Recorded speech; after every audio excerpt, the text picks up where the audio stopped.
Respect is not a gift others hand you out of kindness. It is a force you extract from the world by how you carry yourself. Machiavelli knew this better than anyone. He wrote not for the moral idealist, but for the one who understands human nature in its raw, unsanitized form.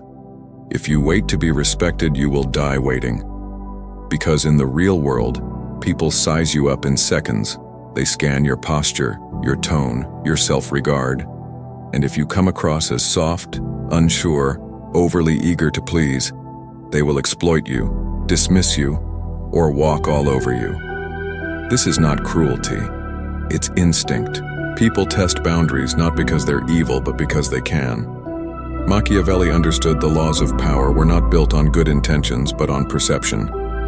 To be respected, you must project strength, not arrogance, but controlled force. This begins internally. It starts with how you view yourself. Do you let others interrupt you? Do you shrink when challenged? Do you fold to avoid conflict? These are not just habits. They are signals. Signals that you are safe to ignore. You must instead become someone who sets the emotional tone of a room. Speak with deliberateness. Move with precision. Make your words carry weight, not by shouting, but by choosing silence when others over-explain. Power is not about dominance. It is about presence. And presence is born from discipline. Discipline in how you respond to disrespect. Discipline in how you handle betrayal. Discipline in knowing when to speak and when to walk away. Respect is earned when people know that you are not afraid of solitude, that you don't need their validation, that you're willing to be misunderstood rather than misrepresent yourself. Machiavelli would tell you, it is better to be feared than loved if you cannot be both. But the modern translation of that wisdom is this: it is better to be respected than liked, because respect remains when popularity fades. And to earn it, you must be willing to confront the hard truth. Being good is not enough. You must be sharp.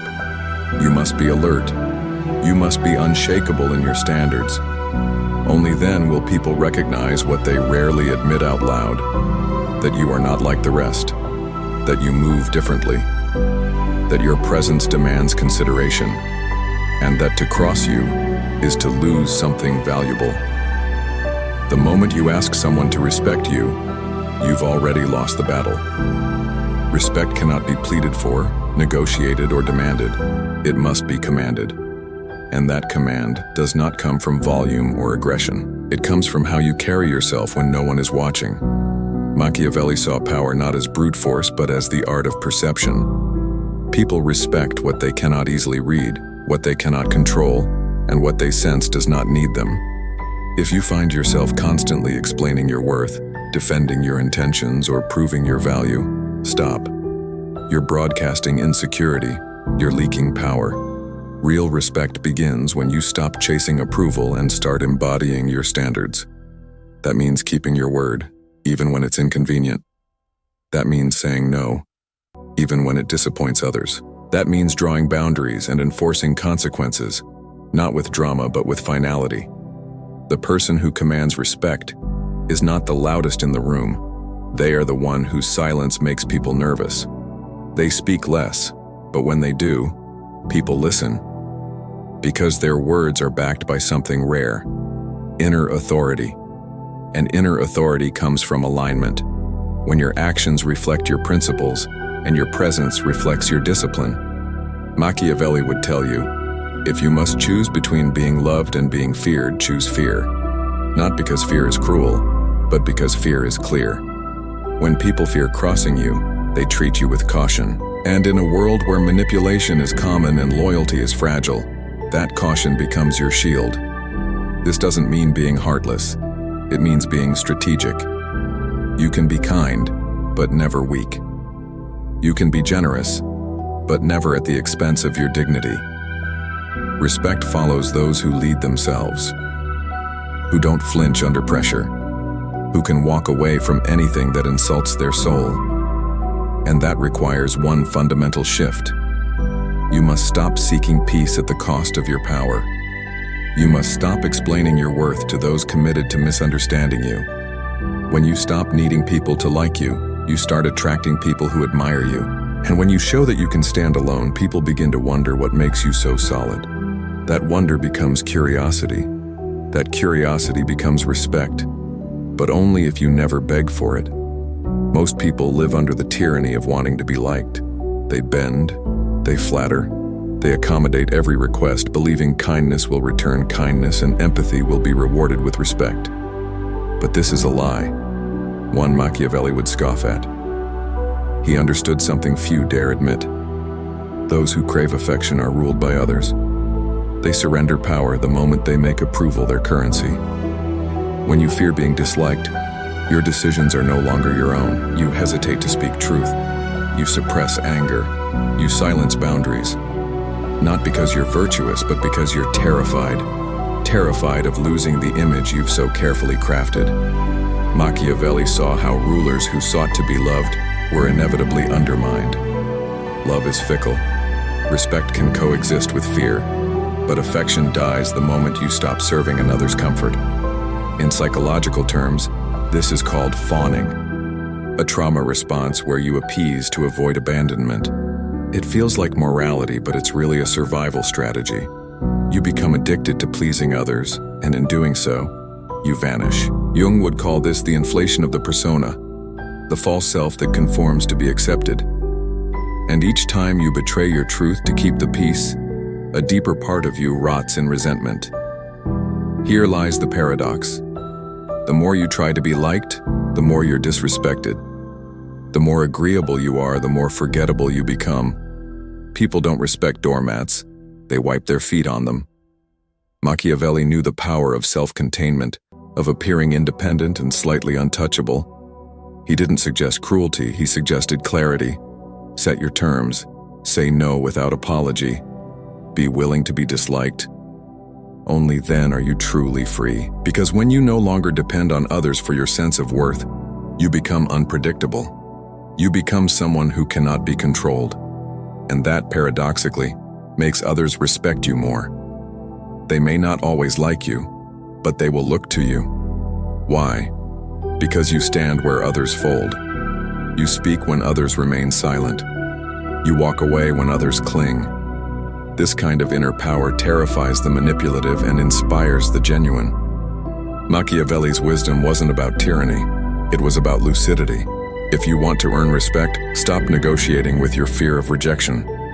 Let people misunderstand you. Let them talk. Because once you stop performing for affection, you begin radiating something far more dangerous: integrity. If you want to know how much someone respects themselves, look at what they tolerate.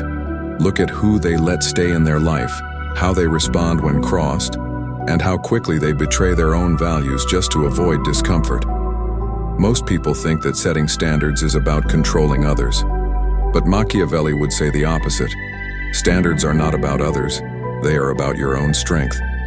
Your standards are your fortress, not the ones you build with bricks and walls, but the invisible ones you carry in your mind, in your habits, in your silence. Every time you let someone speak to you with disrespect and say nothing, you lower your walls. Every time you tolerate behavior that drains you, you leave the gate open. Every time you prioritize peace over your principles, you let the invaders in. And over time, your inner kingdom is not conquered in one great battle, but in slow erosion.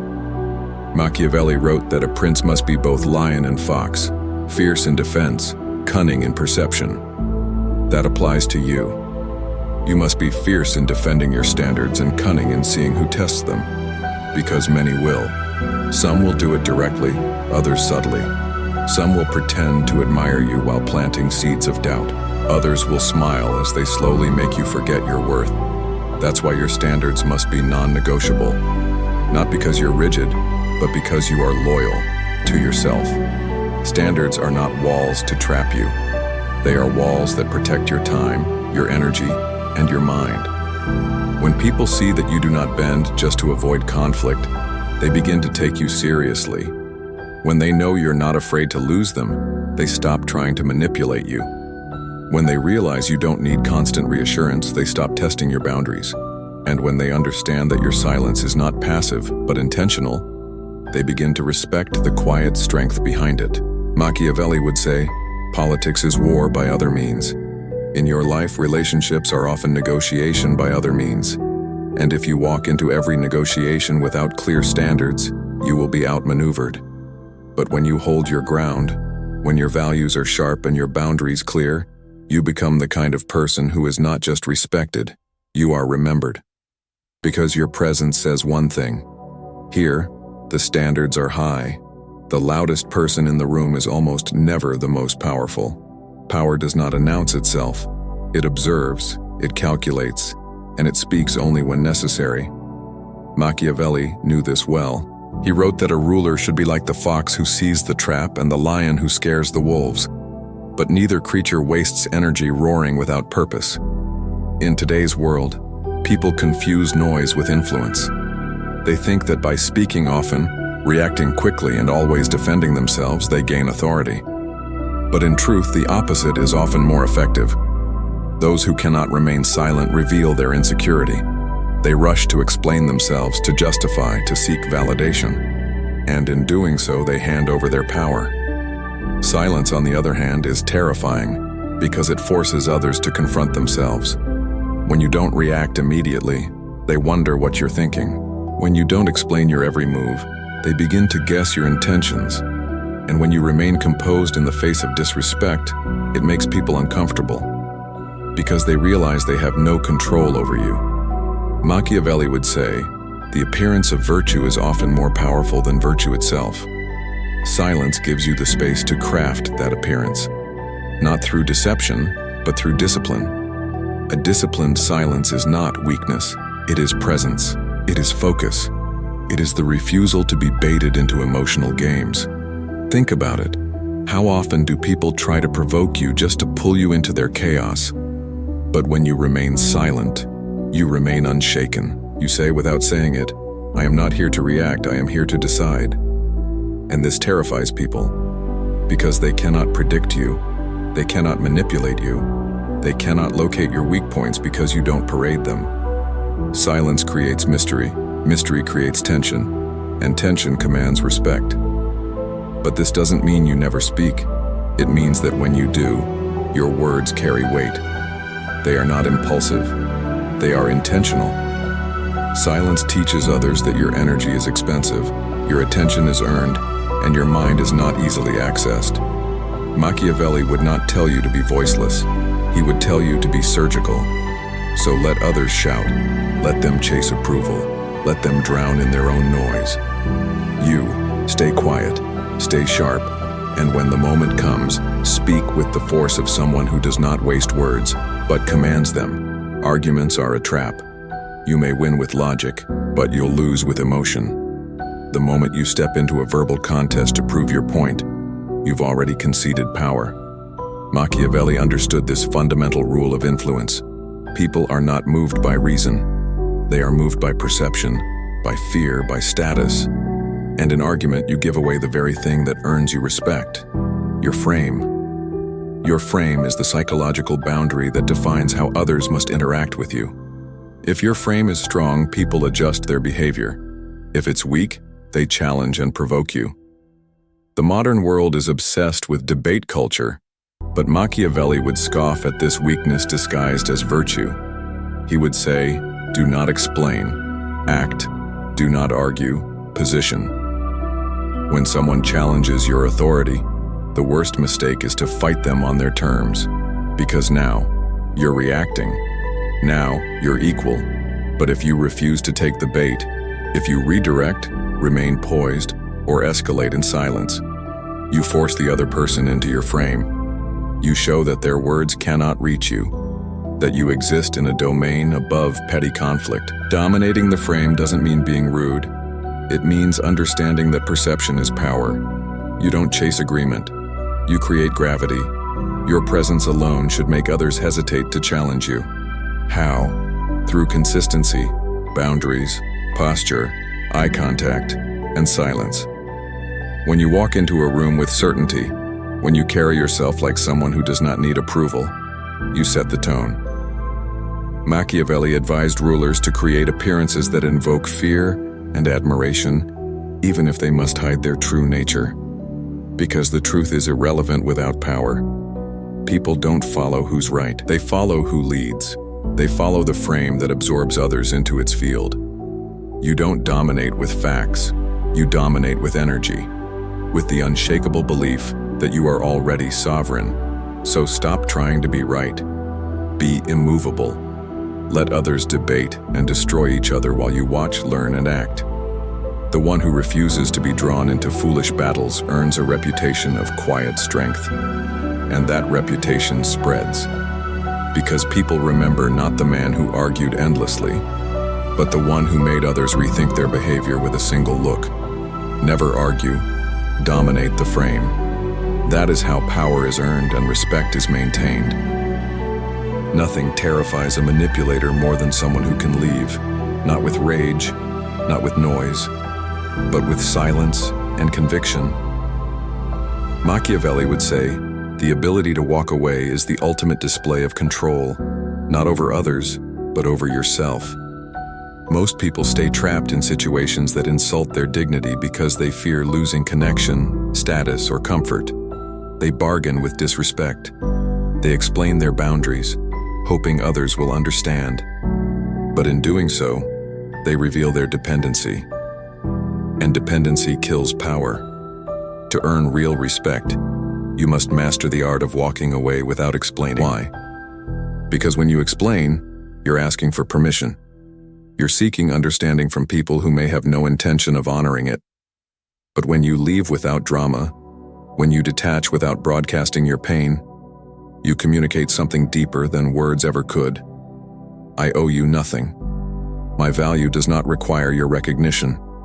And that terrifies people, because they realize they cannot control you through guilt, shame, or obligation. You become unpredictable, unreliable to their manipulation, and that makes you dangerous, in the best way. Walking away is not an act of ego, it's an act of alignment.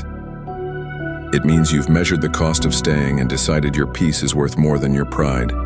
Machiavelli advised rulers to make decisions quickly, but appear deliberate, to act with purpose, but mask their intentions. When you walk away without explanation, you do just that. You remove your energy, your presence, your loyalty, quietly, and your absence begins to speak louder than any confrontation ever could. People feel it. They begin to question their behavior. They wonder what they did wrong. But by then, it's too late. You've withdrawn your power, and they must live with the void. Most people think respect is earned by endurance, by how much you can tolerate, but true respect is earned by limits. When others see that your standards are not negotiable, they elevate their behavior, or they disappear. Either outcome is a win, so never beg for understanding. Never argue your worth. When the line is crossed, don't draw attention to your exit. Just leave. Leave with your head high and your silence intact. Because the man who can walk away without explaining is the man who commands respect in every room he enters and leaves. Mercy is a virtue only when it comes from strength. If you're merciful because you're afraid to be feared, you're not merciful. You're weak. Machiavelli understood this better than anyone. He said it is better to be feared than loved if you cannot be both. But what he really meant was this: when the time comes to assert yourself, do it with precision. Controlled cruelty is not about sadism. It's about psychological clarity. It's the ability to do what must be done without flinching when the situation demands it. Weak men confuse kindness with virtue. But Machiavelli knew that in a world of predators, the man who hesitates to punish disrespects himself. Cruelty, when delayed or dispersed, creates chaos. It invites rebellion. It teaches others that your threats are empty. But cruelty, when applied swiftly, cleanly, and with a purpose, can restore order. It's a surgical strike to maintain balance. Think of the general who ends a war with one devastating blow instead of letting it drag on for years. Or the leader who cuts off a corrupt ally, not out of emotion but out of strategic necessity. That is not recklessness. That is control. And control is what earns you respect. People may not love you for it, but they will respect you. They will know that when lines are crossed, you don't bark, you bite. and they will think twice before testing you again. The key is this: never act out of anger. Act out of principle. Rage is weakness wearing the mask of strength. But discipline, that cold, deliberate decision to act when others falter, that is real power. Machiavelli advised that all cruelty must be committed at once, never in increments. Because small, repeated punishments breed hatred, but one decisive act breeds fear, and fear stabilizes loyalty. In life, you will be disrespected, manipulated, betrayed. If you try to win through words, you'll lose your soul. But if you let people taste the consequences of crossing you just once, they'll remember. Not because you humiliated them, but because you revealed your spine, your line, your edge. And in a world full of spineless appeasers, that edge is unforgettable. Controlled cruelty is not about hurting others. It's about protecting your throne, your mind, your time, your dignity. When done without guilt, it becomes sacred, because it tells the world, I will not be touched without consequence. I do not bluff. And that makes you untouchable. That earns respect. The kind no one dares to question. Power is not loud. True power does not advertise itself. It doesn't explain, it doesn't justify, and it never seeks validation. That's the mistake most people make. They think if they shout loud enough, if they argue long enough, they'll be respected.